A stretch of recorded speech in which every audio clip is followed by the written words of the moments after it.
Hi, the Mud Broker here.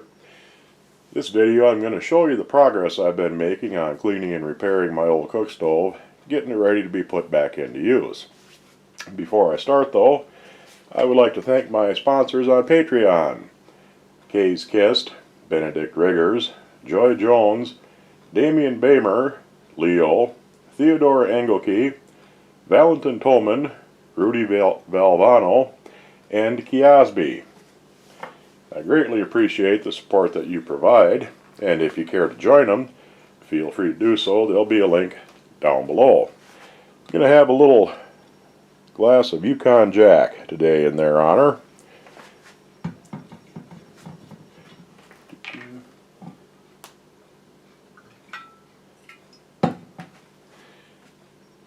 Here's to you guys. Anyhow, I had the outside of this pretty well cleaned up. It's going to get dirty again as I'm working on it, so it'll get washed down a little bit more. But if you remember what it looked like before, you'll have to agree that this is a considerable improvement. And like I said, I've started on some of the repairs. Let me grab my camera off the tripod and we'll get in a little closer. As I go through this and fix things, I'm going to show some of the problems you might run into as you, if you want to try and rehabilitate an old stove yourself, because I notice a lot of you have mentioned that you're pretty interested in this sort of thing. So I'm going to start with the first and most important part of the stove, and that's the firebox. Actually, I'm going to start below the firebox with the ash pan. Unless the stove you bought was in current use, odds are pretty good that the ash pan is going to look like that. Over time, if there's ash residue left in there, it becomes corrosive and it eats the steel up. Get my light on here so you can see what's going on. But I've cleaned out inside the compartment there. You can see right there, that is a mechanism, a spring mechanism for the oven door.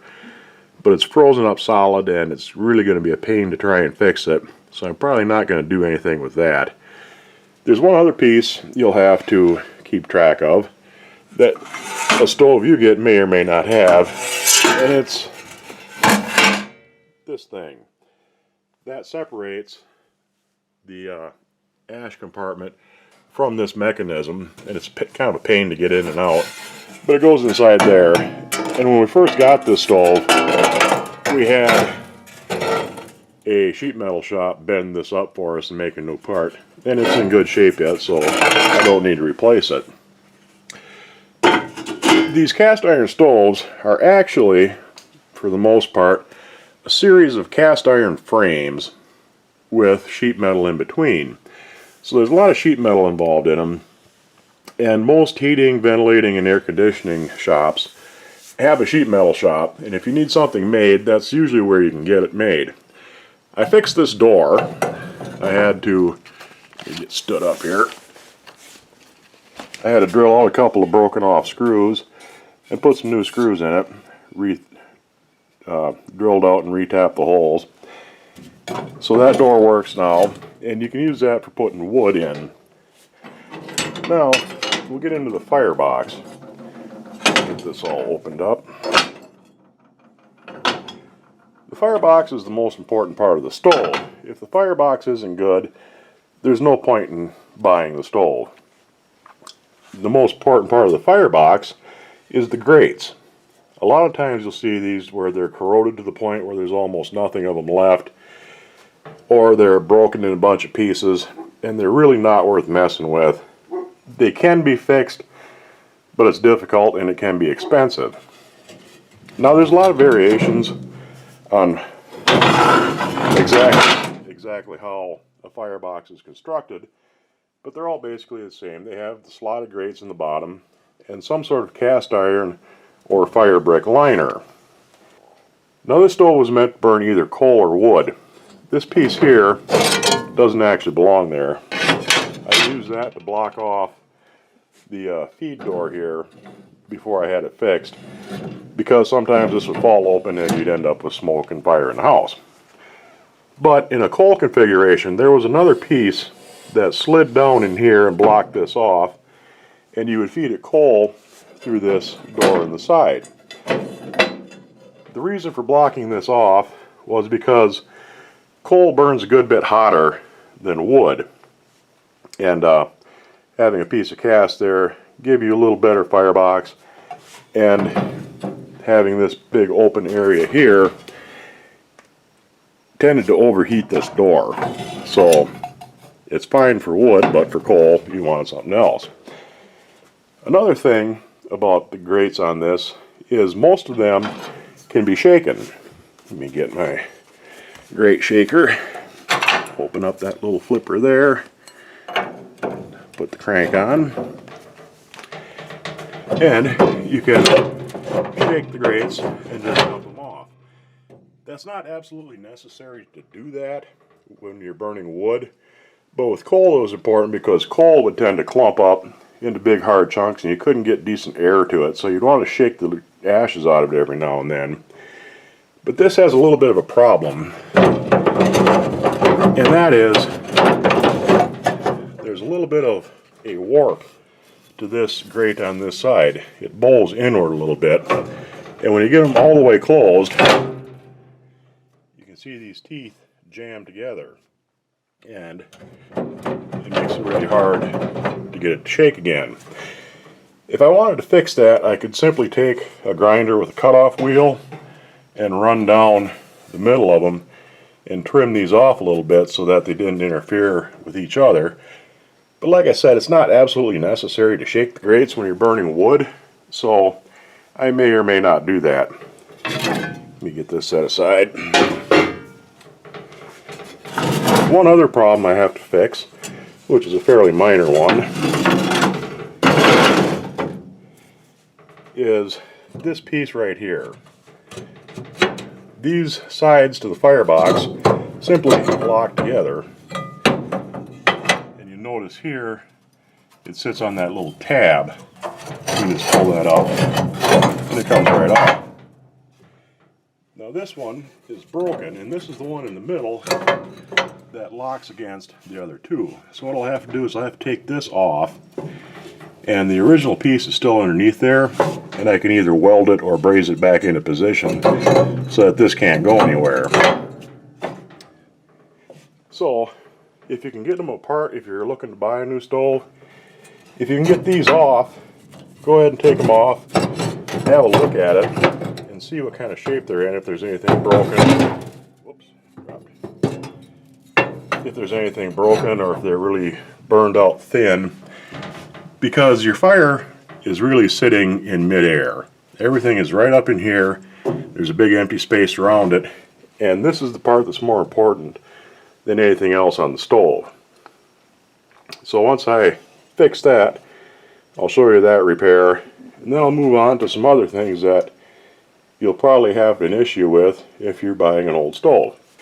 Apart from the firebox, the other location you're likely to have problems with on an old cook stove like that is the throat area where the oven damper is. It gets a lot of heat, so there's going to be some erosion of the metal, and it also tends to trap ash, so it might be corroded. This is a bit, it's not too bad, there's some that's gone, but the original track for the damper has rotted away on the edges and it's of no use. So what I'm going to do to fix that is first I will have to move some of the stuff around. I'll have to take up these pieces of iron here. There's two pieces of iron here, and this is one long piece. I got to take this off anyway so I can fix this piece of the firebox. And these are held down by machine screws, and the nuts are on the inside of the oven. The inside of the oven is just a steel box. There's no insulation in it because that would defeat the purpose of trying to get heat in from the outside. But anyway, what I'm going to do, I'll take a piece of steel on the inside back here for reinforcement after I cut all the screws off. I'll put this behind there for reinforcement. I'll take these up.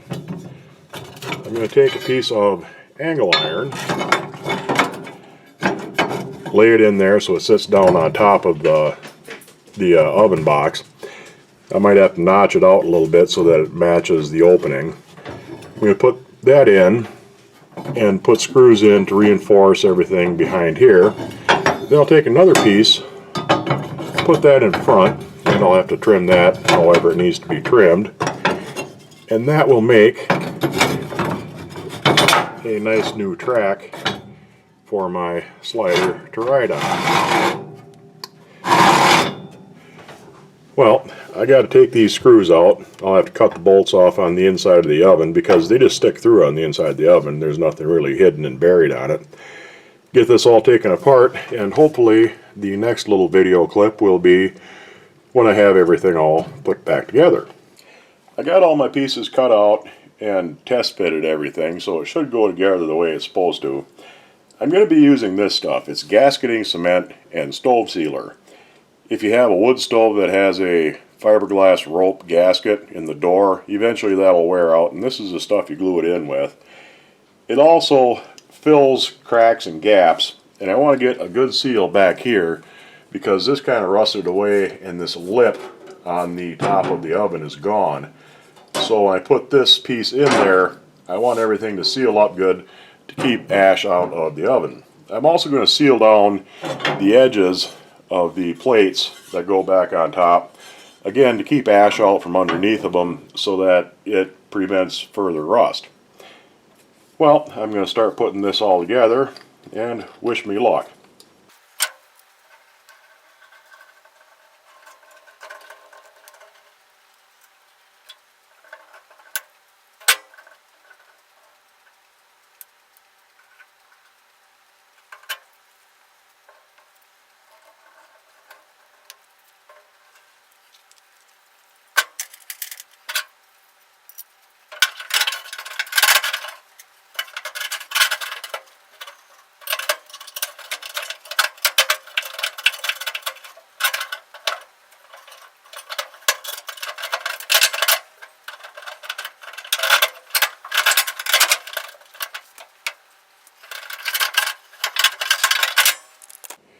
We're off to a flying start.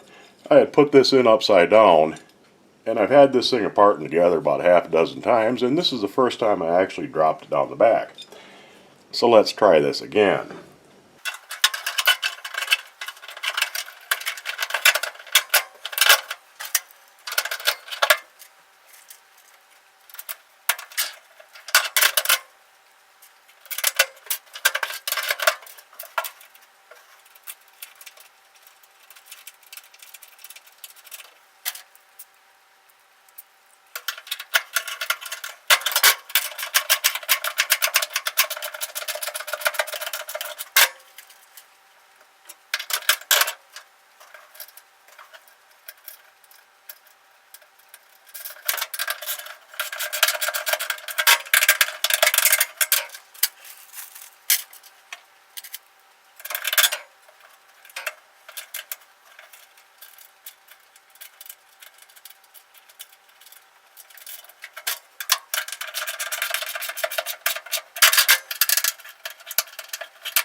Okay, that was the trickiest part.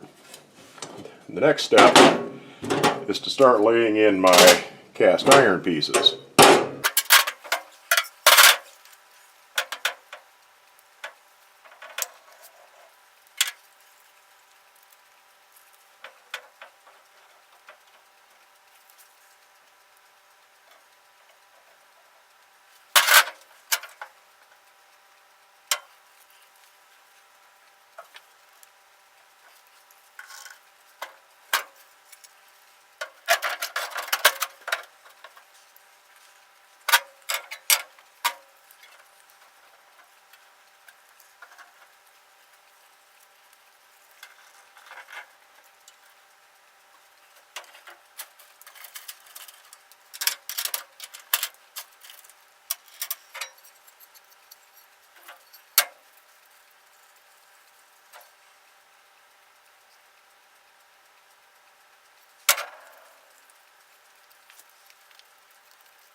I'm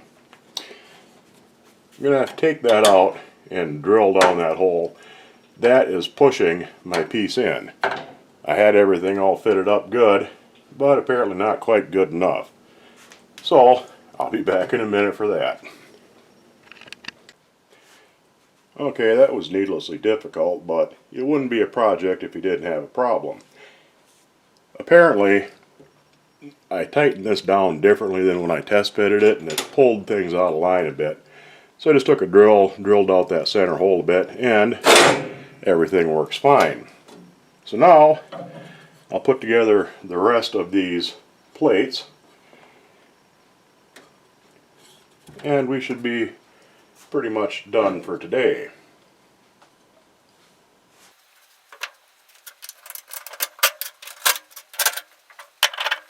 Remember this guy that I had to fix? Well, that's getting fixed now.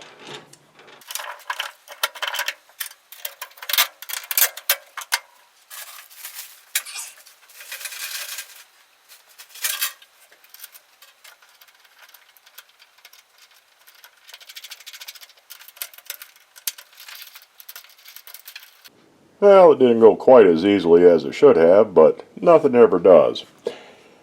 I haven't put this piece here back on yet because I still have to fix the slot in the center. This was not broken, but I gotta fix that slot on the center section of the firebox yet. And I've given everything a nice bead of sealer so it can't get ash underneath it anymore. And look at this. Works just smooth as silk. Still got a lot of work to go. I still got to fix that piece on the firebox. I have to build a ash pan. I got to trim off a forest of 2 long stove bolts on the inside of the oven, scrub the oven out, and then I got to set up the chimney.